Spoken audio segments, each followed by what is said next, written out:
moment in time, with this contrasting experience, if you can stop beating up on yourself because you didn't get it right the first crack out of the box, if instead you can say, oh, this didn't go the way I wanted it to, but it's all right because I'm still standing here evaluating contrast.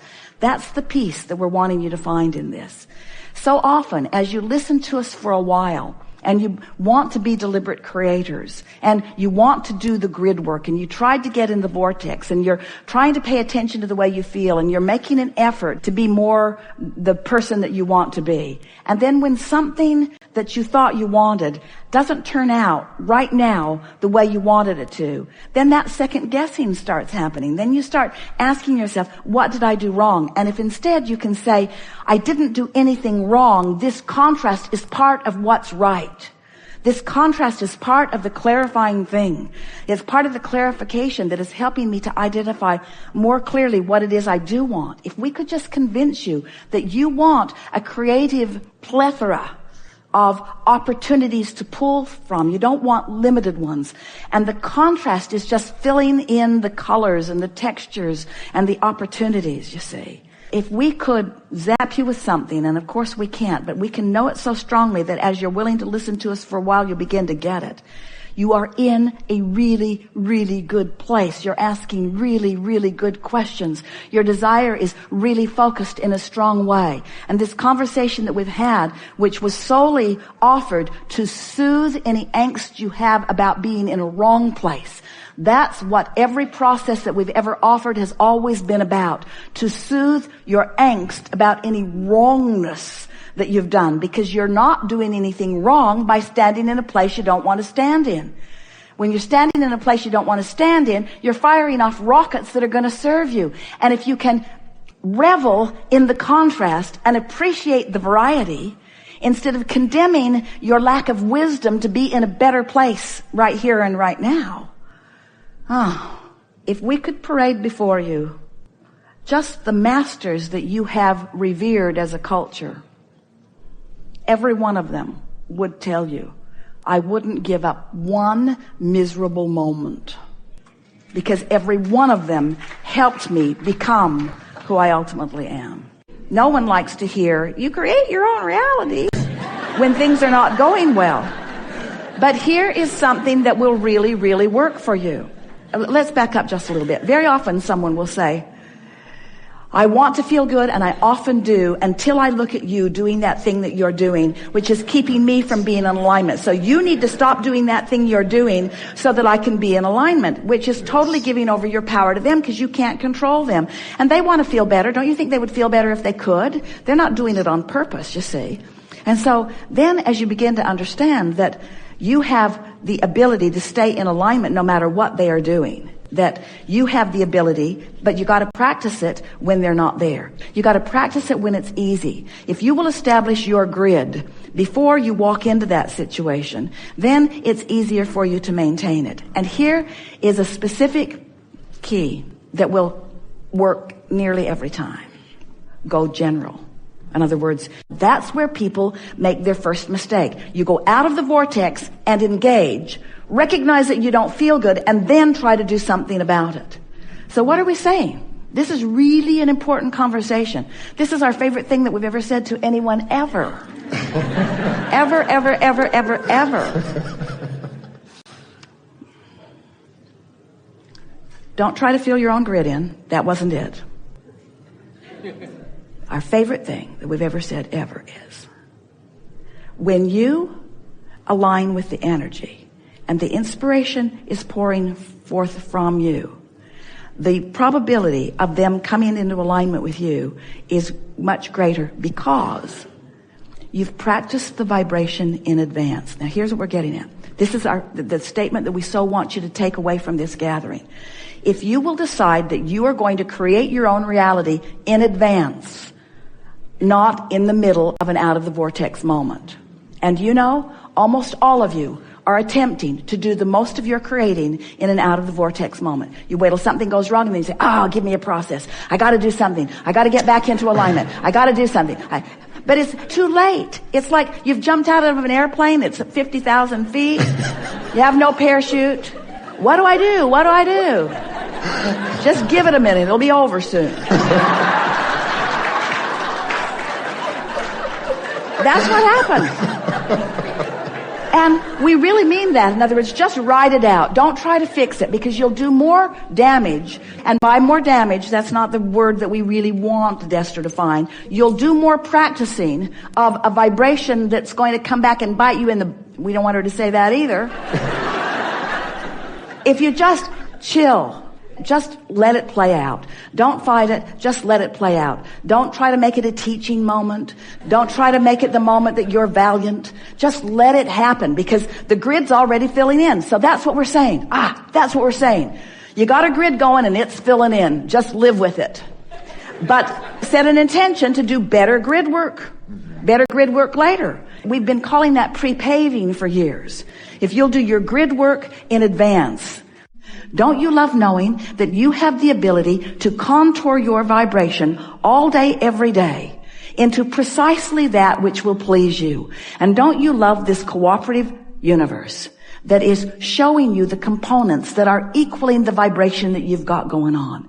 Don't you love knowing that there's no chance, there's no fate, there's no someone else pushing themselves into your experience? There's no assertion. There's no lack of control. You have complete control, because you have the ability to think and feel and watch what happens, and then think and feel and watch what happens, and then think and feel and watch what happens.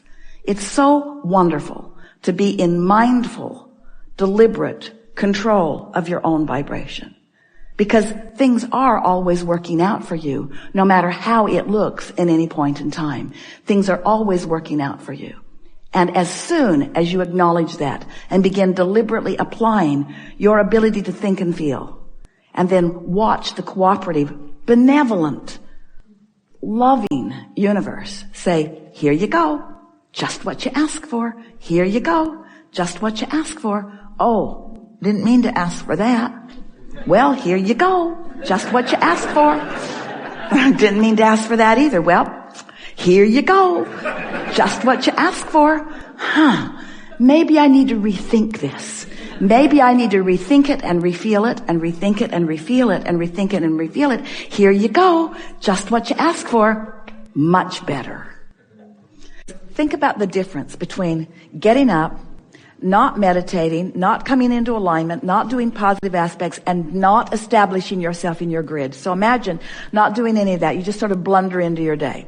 So the first thing that happens is you observe something that you really would rather not have observed. So now you're off on the wrong foot already. You're having a reaction to what's going on. And now that reaction is just happening back and forth, back and forth. And you're telling yourself, I'm not a good parent. I should be doing something different. I don't want it to be like that. You're using words to try to turn it around. It's not turning it around. It's just practicing that grid more. It's just making them feel more defensive. It's just perpetuating the very thing that you don't want. And then a wonderful thing happens. The end of the day comes and you get to go to bed. So now you go to bed, and as you lie there in your bed, do your best to appreciate the comfort of your bed. Go as general as you can. Think about the things that feel the least contentious to you and go to sleep. And when you awaken in the morning, spend some time, find the time, really. Set your alarm 15 minutes early if it requires that. But lie there with the determination that before you go out into your physical world, that you're going to establish your grid with your non-physical world. Because what will happen then is your grid will begin filling in with things that match that. Your grid will fill in with cooperative children. Your grid will fill in with cooperative traffic. Your grid will fill in with your best ideas. Your grid will fill in with you being tuned in, tapped in, turned on. Your grid will fill in with you anticipating things before they happen. Your grid will fill in with you being so energetic, meaning so on top of whatever's going on, so aware of the energy that you can say the right thing before it gets off on the wrong footing. You see what we're getting at? The cooperative components of this universe are enormous. We cannot even begin to describe the leverage of alignment. And we can't think of any subject that if we were standing in your physical shoes, we would want to apply it to more deliberately than the subject of parenting, because you don't care about anything, as we talked about before. as much as you care about that. Apply this conversation to everything, to your employee relationship, to your relationship with people in your neighborhood. Relationships, it's such an interesting thing. Most people do not tend to the only relationship that sets them in their power. Instead, they knee-jerk response to relationships all around them. And then from outside the vortex and from outside their power, try to figure out how to gain the most leverage. We are focusing energy because focus, and we're only going to talk for a minute and then we're going to let you talk. Focus usually sounds like zeroing in, getting more specific, and that kind of focus is really fun when you're really in the flow. In other words, the more in alignment you are, then the more focus, specific focus really serves you. But focus, unless you're really in alignment, doesn't serve you. So then you want to focus general rather than specific. That's what this little run was about. It was about focus, but it was about finding emotional words and giving attention, which is all focusing is. Let's choose a word. Someone said fun, and that's a good one. Let's take a little softer one. Ease. Just hold the idea of ease. Ease. And when you think about ease, fill it in with other words that remind you of ease, like relax and easy and soft and gentle and what else? Trust, letting go, comfortable. Now you're focusing. You're focusing. And it seems to most people like, oh yeah, blah, blah, blah, blah, blah, blah, blah. But this is the work. Because you were born, you have seen, you have explored, you have experienced the contrast, you've given birth, you've put it in the vortex, it's in the vortex. Now it's time to prepare the environment that allows what's in the vortex to flow into your experience. And so start with that feeling of ease. Now, as the momentum begins coming and you stay in the flow, now you will be inspired. This is what we really want to say to you. If you can find that place of chilling that allows the stuff to start moving from the vortex into your grid, as it moves, the specific focus will be part of the process. In other words, you will be inspired to the specifics that allow the momentum to continue. It's like when you jump out of an airplane, you don't have to worry about keeping your speed up.